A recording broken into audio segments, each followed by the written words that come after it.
When I was a kid, I really liked to cry. My favorite books let me sink into a dark place, and I don't know why, but I guess I just wanted to feel something.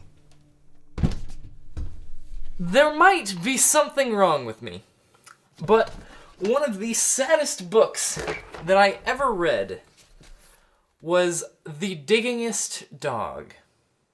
This is a children's book written in 1967 by Al Perkins. It's an I can read it all by myself beginner's book. You see the Cat in the Hat and you just trust it, you know? I used to think this was a Dr. Seuss book. I trusted it! The Digging-Est Dog is a story of conditional love. Something every child needs to hear. I was the saddest dog you could ever see. Sad because no one wanted me. The pet shop window was my jail. The sign behind me said, "For sale." I was tied to a bare, hard floor of stone. I could not even dig for a bone. I was living all my life alone.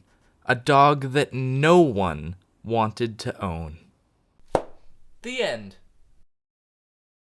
I didn't usually end there. Sometimes I would. But if you can notice, this beginning is a bit harsh. And yeah, it gets happier, but these are also the stakes. And then one day at 4:30, Sammy Brown came in the door. Sam took one look at me and cried, "Why are you tied up here inside? I've always wanted a dog like you, so I'll tell you what I'm going to do. I'll take you out to the farm with me. You'll play outdoors, where you should be." I felt as happy as a pup. This is not a young dog. He has spent his entire life chained to that hard stone floor. He has been living a miserable existence for years. I felt as happy as a pup when Sam paid the man and picked me up. He rubbed my ears, he scratched my head. "I think I'll call you Duke," he said. Sam gave me a collar, he gave me a lead. We left the shop at a tremendous speed. You know, tremendous is a pretty big word for early readers, but I like the way they broke it up into 3 different parts. It's little things like that in the writing that make a children's book actually good for children. It kind of ruins it if you have a bad message, though. We went a long way out of town. We came to the farm of Sammy Brown. It was the nicest place I'd ever seen. A pretty white house in a field of green. And in the shade of an apple tree, a special doghouse just for me. Next morning, while Sam did his chores, he let me run and play outdoors. I'd never played outdoors before. I'd always lived on that hard floor. I'd never run on the nice soft ground. Now I barked with joy as I ran around. This is an amazing life. It would be a shame if it was all taken away from you. Sam looked at me and scratched his head. "Duke, you need some friends," he said. He blew his whistle, he blew a blast, and many dogs came running fast. I'd never met a dog before. Now I was meeting 6 or more. They walked around and looked at me. They looked me over carefully. Then at last I heard them say, "He's one of us. You'll be okay." You get to make friends for the first time in your life. It would be a shame if they all rejected you. One dog, who wasn't very big, suddenly began to dig. The others started digging too, but that was something I could not do. I'd never learned to dig in that store. How could I, on that hard stone floor? I tried to dig, but alas I couldn't. I wiggled my paws just wouldn't.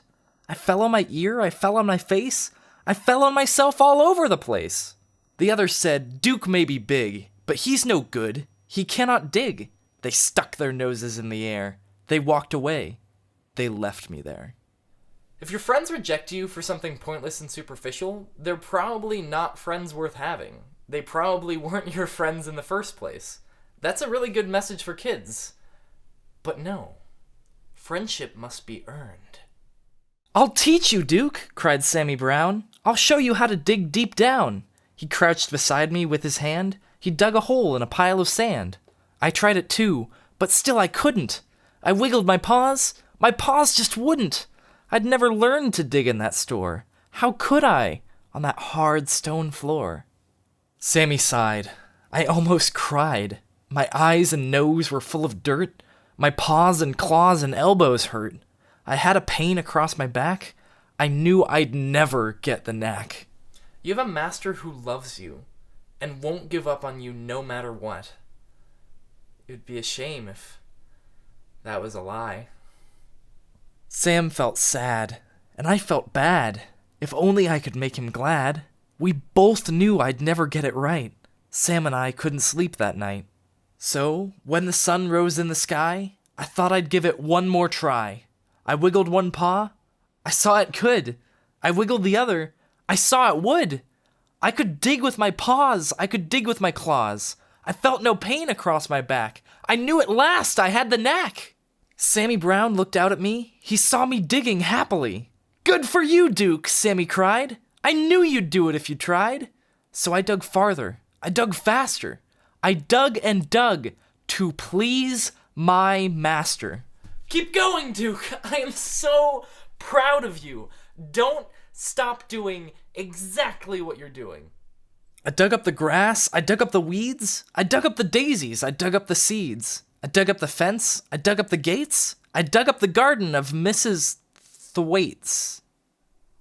Look, I know you need a name that would rhyme with Gates, but why are you making children read the name Thwaites? Al Perkins, you wrote the book. You didn't even illustrate it. You had one job. I dug up the rooster. I dug up the hens. I dug up the sheep and the pigs in their pens. I dug and dug. I couldn't stop. I dug up the barber in his shop. I dug up Mr. Rodney Thayer sitting in the barber's chair. I dug my way right through the town. I dug a lot of buildings down. I was having so much fun. I dug up Highway 81. I came to a hill. I dug to the top. But all of a sudden, I had to stop. Right in front of me, looking down, there stood my master, Sammy Brown. I know what the message of the book is supposed to be. Don't take things too far. That is really ironic for this book. Sam didn't smile or pat my head. He only glared at me and said, "I'm sending you back to that animal store. They'll tie you to that hard stone floor, and you'll never, never dig anymore." You don't get any warnings or second chances. Sammy Brown went from this to this like that. He's the one that wanted you to dig in the first place, and now that you've screwed up, he's gonna send you back to where you were for the rest of your life. I couldn't run. I couldn't hide. Dogs came at me from every side, and then suddenly I knew there was just one thing for me to do. I ran away from Sammy Brown. I dug a hole that went straight down. I left him standing at the top. I dug and dug. I didn't stop. How deep I dug, I could not tell, but soon I found I dug a well. Mud and water up to my chin. What a fix I was now in. I started to sink. I started to yelp. "Help!" I yelped. "Help! Help! Help! Help!" The end. This part made me cry every time when I was a kid. First, Sammy Brown's gonna take you back to the pet store. Then, you dig yourself a hole so deep that you start to drown. What a metaphor. I could hear them way above my head. I could hear every word they said. One dog growled, "He wrecked our town. This serves him right. Just let him drown." But Sam cried, "Duke, you've been bad. You've made me sad instead of glad. But we're not going to let you die. We'll get you out. At least we'll try." The dogs all want to let you drown, but thanks to the goodwill of good old Sammy Brown, your sins aren't quite worthy of death. Just a lifetime of suffering. Then at last I heard him shout, "Maybe we can pull you out." Slowly, slowly, down they came, each dog a part of a long dog chain. I reached up, I touched a nose, I felt them lift me by my toes. Slowly, slowly, bit by bit, they dragged me up out of the pit. I thanked the dogs and Sammy Brown, and then I started back toward town. I knew I had to dig once more, to fix things up as they were before. That's what I did. I dug back gates. I dug back the garden of Mrs. Thwaites. I dug back the roosters and the hens. I dug back all the pigs in their pens. I dug all day in the summer sun. I dug back Highway 81. I dug back everything in town, everything that I'd knocked down. Again, I know what the message is supposed to be. You're supposed to take responsibility for your mistakes, but Duke didn't have a choice. It was either this or the chain. Today when I dig, well, I'm careful now. I'm useful, too. Sam lets me plow. He'll never send me to that store or tie me up on a hard stone floor. What do you mean he would never send you back? He was about to send you back with no warning. My dog friends watch and wonder why they can't dig as well as I. Those aren't your friends. That one wanted to watch you literally die in a hole. I think it's really easy to say that I'm reading too much into this book. But these were genuinely the kind of things that I thought about when I was a kid. This was the reason I liked the book.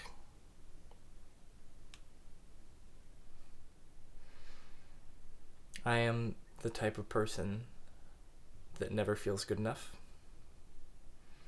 I'm terrified of rejection, and I'm terrified of losing the people that I love.